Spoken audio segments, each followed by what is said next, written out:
ನಮಸ್ಕಾರ. ಉಪವಿಭಾಗದ ಎಲ್ಲ ಸಾರ್ವಜನಿಕರಿಗೆ ಒಂದು ಮಹತ್ವವಾದಂತಹ ಸಂದೇಶವನ್ನು ನಾನು ಈ ಮೂಲಕ ಕೊಡ್ತಾ ಇದ್ದೇನೆ. ದಿನಾಂಕ ಜನವರಿ, ಇದೇ ತಿಂಗಳ ಜನವರಿ 19, 20, 21ರಂದು ಬಾದಾಮಿ, ಪಟ್ಟದಕಲ್ಲು ಮತ್ತು ಐಹೊಳೆಯಲ್ಲಿ ನಾವು ಅತ್ಯಂತ ಅದ್ಧೂರಿಯಾಗಿ ಬಾದಾಮಿ ಚಾಲುಕ್ಯ ಉತ್ಸವವನ್ನು ಆಚರಣೆ ಮಾಡ್ತಾ ಇದ್ದೇವೆ. ತಮಗೆಲ್ಲ ಗೊತ್ತಿರೋಂಗೆ ನಮ್ಮ ರಾಷ್ಟ್ರ ಕಂಡಿರುವಂತಹ ಅತ್ಯಂತ ಅಪ್ರತಿಮ ರಾಜವಂಶಸ್ಥರಲ್ಲಿ ಚಾಲುಕ್ಯರು ಒಂದು. ಬಾಗಲಕೋಟೆ ಜನ ನಾವು ಬಹಳಷ್ಟು ಹೆಮ್ಮೆ ಪಡ್ತೇವೆ. ಚಾಲುಕ್ಯ, ಬಾದಾಮಿ, ಐಹೊಳೆ, ಪಟ್ಟದಕಲ್ಲು ಈ 3 ಕ್ಷೇತ್ರಗಳು ನಮ್ಮ ಜಿಲ್ಲೆಯಲ್ಲಿದ್ದಾವೆ. ಸಾಕಷ್ಟು ಸಾವಿರಾರು ಲಕ್ಷಾನುಗಟ್ಟಲೆ ಪ್ರವಾಸಿಗರು ಇಲ್ಲಿ ಬಂದು ನಮ್ಮ ಇತಿಹಾಸವನ್ನ ಮರುಕಳಿಸುವಂತಹ ಕೆಲಸವನ್ನ, ಇತಿಹಾಸವನ್ನ ನೋಡುವಂತಹ ಕೆಲಸವನ್ನ ಮಾಡ್ತಾರೆ. ಸುಮಾರು ದಶಕಗಳ ನಂತರ ಮತ್ತೆ ನಾವು ಚಾಲುಕ್ಯ ಉತ್ಸವವನ್ನ 19, 20, 21ಕ್ಕೆ ಆಚರಣೆ ಮಾಡ್ತಾ ಇದ್ದೇವೆ. ಕೊನೆಯದಾಗಿ 2014ರಂದು ಈ ಉತ್ಸವವನ್ನ ನಾವು ಮಾಡಿದ್ವಿ. ಬಹಳಷ್ಟು ಐತಿಹಾಸಿಕವಾಗಿ ಮತ್ತು ನಮ್ಮ ಇತಿಹಾಸವನ್ನ ಪ್ರತಿಬಿಂಬಿಸುವಂತಹ, ನಮ್ಮ ಇತಿಹಾಸವನ್ನ ಇನ್ನೂ ಶ್ರೀಮಂತಗೊಳಿಸುವಂತಹ ಉತ್ಸವವು ಇದಾಗಿರ್ತದೆ. 19ನೇ ತಾರೀಕು ಮಾನ್ಯ ಮುಖ್ಯಮಂತ್ರಿಯವರು, ಈ ರಾಜ್ಯದ ಮುಖ್ಯಮಂತ್ರಿಯವರು ಉದ್ಘಾಟನೆ ಮಾಡ್ತಾರೆ ಬಾದಾಮಿಯಲ್ಲಿ. 20ನೇ ತಾರೀಕು ಪಟ್ಟದಕಲ್ನಲ್ಲಿ ಕಾರ್ಯಕ್ರಮಗಳಿರ್ತವೆ ಮತ್ತು 21ನೇ ತಾರೀಕು ಐಹೊಳೆಯಲ್ಲಿ ಕಾರ್ಯಕ್ರಮ ಇರ್ತವೆ. ಮುಖ್ಯವಾಗಿ ಡಿ.ಕೆ.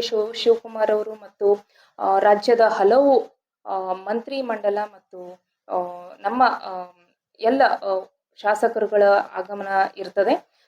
ಅದರ ಜೊತೆಗೆ ಕಲಾವಿದರು, ರಾಜ್ಯ ಮಟ್ಟದ, ರಾಷ್ಟ್ರ ಮಟ್ಟದ ಕಲಾವಿದರನ್ನ ನಾವು ಕರೆಸ್ತಾ ಇದ್ದೇವೆ. ಉದಾಹರಣೆಗೆ ವಿಜಯ್ ಪ್ರಕಾಶ್ ಅವರು, ಸಂಜಿತ್ ಹೆಗಡೆ, ಹೀಗೆ ಎಲ್ಲ ಕಲಾವಿದರು ಸಹ ಬರ್ತಾರೆ. ಅದರ ಜೊತೆಗೆ ಈ ನಮ್ಮ ಬಾಗಲಕೋಟೆ ಜಿಲ್ಲೆಯಲ್ಲಿರುವಂತಹ ಕಲಾವಿದರಿಗೆ ಸಾಕಷ್ಟು ಅವಕಾಶವನ್ನ ನಾವು ಈ ಉತ್ಸವದಲ್ಲಿ ಕೊಡ್ತಾ ಇದ್ದೇವೆ.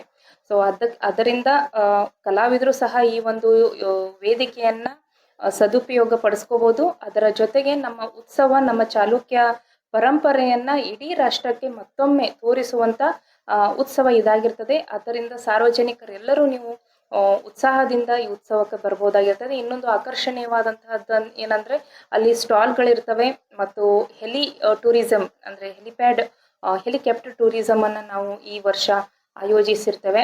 ಅದರ ಜೊತೆಗೆ ಬಾದಾಮಿ ಬನಶಂಕರಿಯ ಜಾತ್ರೆ ಇರೋದ್ರಿಂದ ಬಹಳಷ್ಟು ಕಲರ್ಫುಲ್ ಆದಂತಹ ಒಂದು ವಾತಾವರಣ ಬಾದಾಮಿಯಲ್ಲಿ ಇರ್ತದೆ.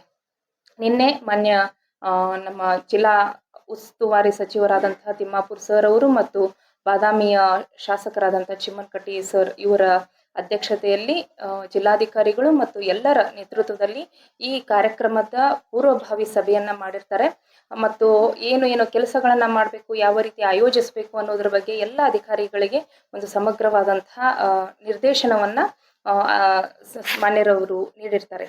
ಸೊ ಅದರ ಜೊತೆಗೆ ಈ ಒಂದು ವಿಷಯಕ್ಕೆ ಸಂಬಂಧಿಸಿದಂತೆ ನನ್ನ ವಿನಂತಿ ಏನಂತಂದ್ರೆ, ಉತ್ಸವವನ್ನ ಅತ್ಯಂತ ಅದ್ಧೂರಿಯಾಗಿ ಮಾಡೋಣ, ಅತ್ಯಂತ ಮಹತ್ವವಾಗಿ ಮತ್ತು ಅರ್ಥಪೂರ್ಣವಾಗಿ ಮಾಡೋಣ.